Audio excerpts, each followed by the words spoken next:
Non, dilapider n'est pas un mot trop fort. Dans son avis du 4 septembre 2019, la Chambre régionale des comptes donne les chiffres suivants.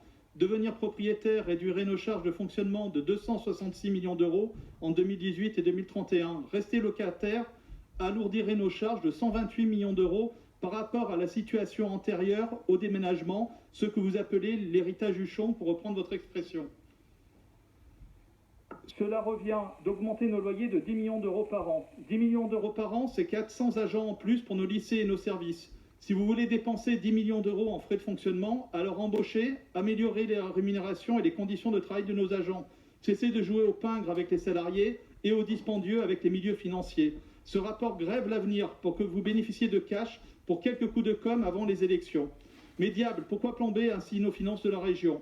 La réponse est dans le rapport. La droite régionale a vendu le patrimoine parisien des franciliens, a choisi de rester locataire, de s'adosser des loyers exorbitants, soi-disant pour acheter des tablettes et des ordinateurs peu performants pour les lycéens, qui seront dans moins de 3 ans, au vu de l'évolution très rapide des technologies et de l'obsolescence programmée, mis au placard. De plus, il me semblait que ces ordinateurs, évidemment, étaient payés sur fonds européens. Donc il faudrait savoir au bout d'un moment donné.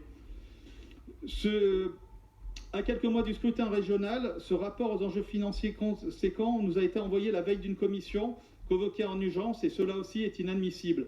Les temps de crise permettent de révéler la grandeur de l'âme humaine, paraît-il. J'ai bien peur qu'elle nous montre également à cet instant qu'elle peut en révéler l'étroitesse. Et je terminerai en disant que votre rapport, ce n'est pas rendre l'argent aux franciliens, mais c'est leur donner un peu d'argent tout de suite pour leur en prendre énormément dans les années à venir. Et votre choix d'aujourd'hui sera une tâche, en effet, je le crois, réellement sur votre mandat. Et je regrette que les élus de l'opposition, notamment M. Le Garret, qui connaît bien les données économiques, se referment sur des positions de ce genre. Je vous remercie, et donc nous voterons évidemment contre le rapport. Merci.